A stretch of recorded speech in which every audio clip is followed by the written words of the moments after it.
Olá, bem-vindos à disciplina de Introdução à Programação Funcional e hoje a gente vai falar sobre tipos recursivos, né? Então, a gente está acostumado pelo menos com um tipo recursivo que é a lista encadeada. Aqui tem outros dois exemplos, né? A árvore binária e os números naturais. Eu acho que a gente pode começar com a lista encadeada primeiro,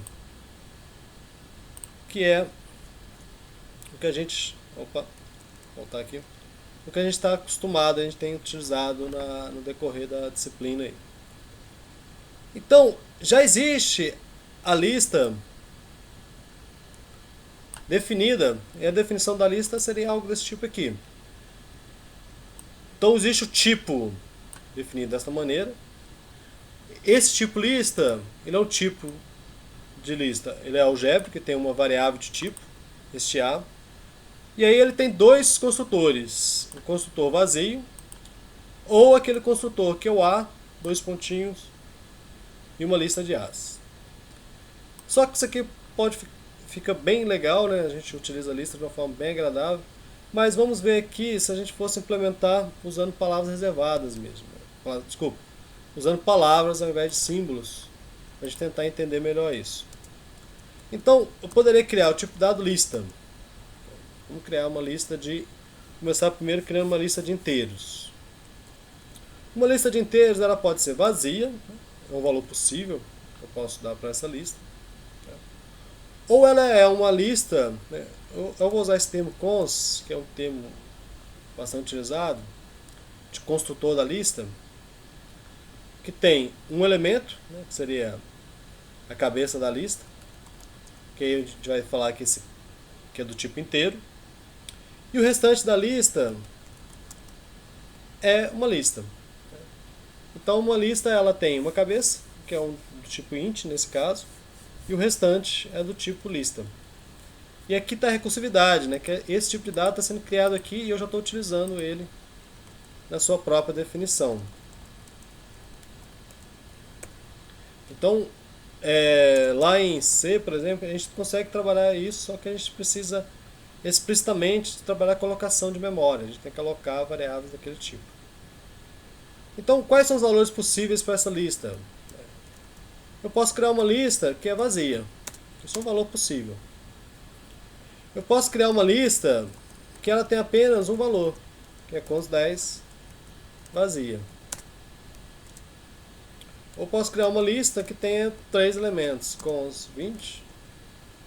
E aí eu posso usar a própria definição acima, o L2. Então, essa lista teria o 20 e o 10.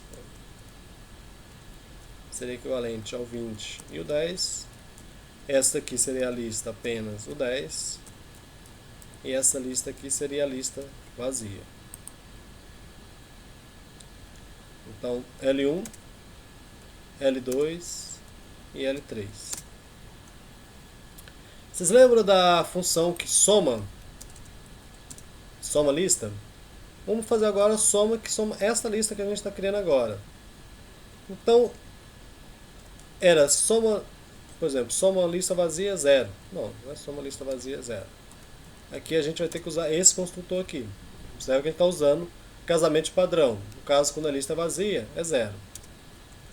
No caso que ela tem o cons, o elemento x, x e os x's, qual que é a somatória disso? Vai ser x mais soma de x's. Então, o cons x e x's seria a mesma coisa do que x, x's. Quando a gente escreve lá usando aquele outro construtor da lista da própria linguagem mesmo. Mas observe que eu posso somar o L3, que vai dar 30, 20 mais 10. Então, talvez ao analisar esta definição aqui de lista, ajude vocês a entenderem lá como funciona aquele casamento padrão lá das listas. Só que essa lista aqui ela tem um problema que ela só funciona com. Não posso criar uma lista por exemplo, cons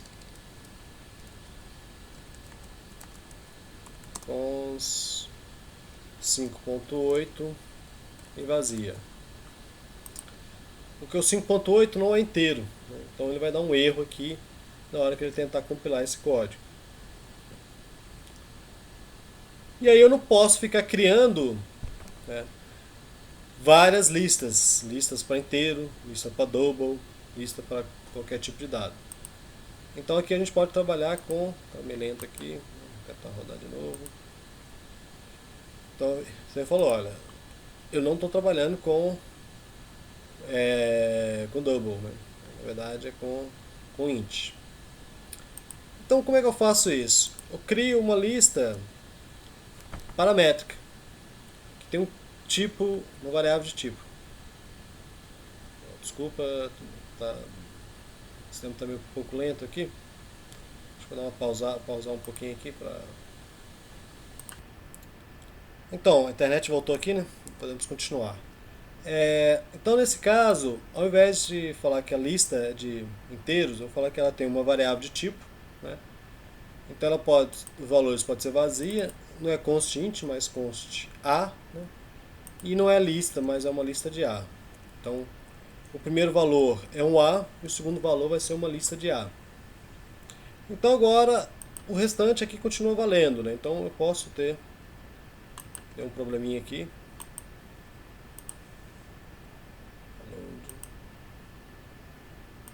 Pausar de novo aqui.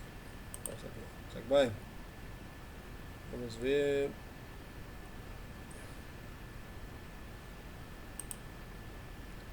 Aí não salvou, né? Vou colocar de novo. Então const de um A e uma lista de A. Então agora eu tenho o L4, eu tenho o L2, sendo que o tipo de L2 é uma lista de integer, né? E o tipo de L4 é uma lista de double. Então aqui eu estou trabalhando com um tipo polimórfico. Aqui eu estou usando recursividade, né? E aqui eu estou usando também produto e união. Então a lista ela engloba todos esses conceitos aí. Se eu quisesse implementar tamanho, então o tamanho de vazia é 0 e o tamanho de uma lista que tem pelo menos um elemento é 1 mais o tamanho dos x's. Então observe que é muito parecido com, só que ao invés de usar dois pontinhos, a gente usa aqui o cons. Então,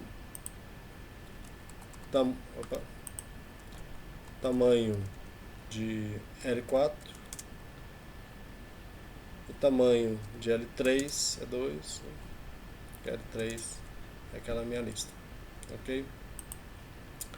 Aqui tem outros exemplos, né? Tem além da lista, a gente tem os números naturais, né? Então os números naturais, né, tem uma definição do Peano que o número natural ou ele é zero ou ele é o sucessor de um número natural.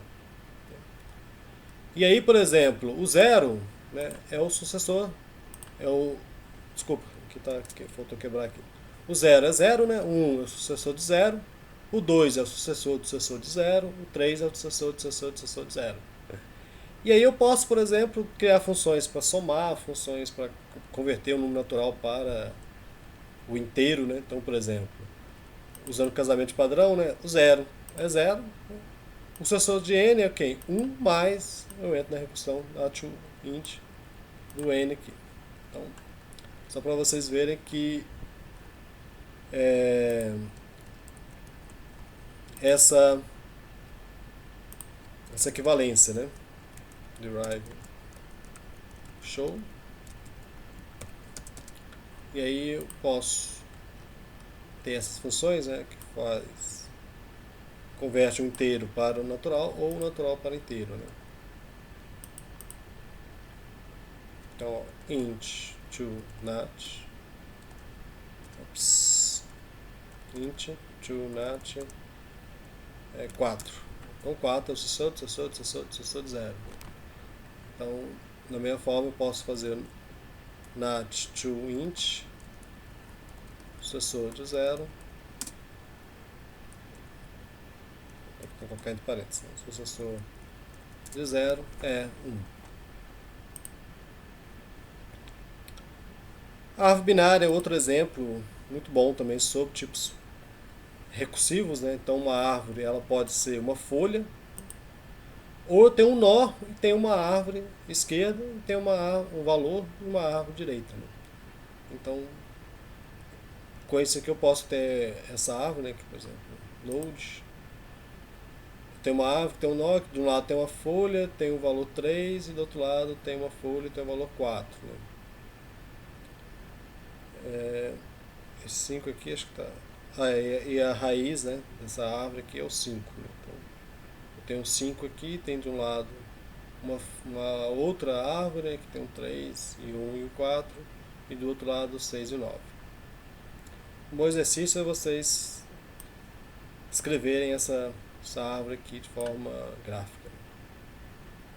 Então, por exemplo, a função contém, que verifica se um determinado valor contém naquela árvore, né? Então, se esse valor x é igual a y, é o que está na folha, ok, já encontrei esse valor. Caso contrário, né, e aqui eu posso vou verificar se o x é igual a y, ou seja, está na raiz daquele elemento, ou ele está contido na esquerda, ou ele está contido na direita, né? Então, caso ele seja o y aqui mesmo da raiz, ele já devolve. Caso contrário, ele vai verificar na esquerda ou na direita se ele está contido lá. Vou botar aqui em Haskell para ficar mais bonitinho. Ok, assim a gente termina. Em outro momento a gente posso mostrar esses tipos isoladamente para vocês em nossos encontros remotos. Até a próxima!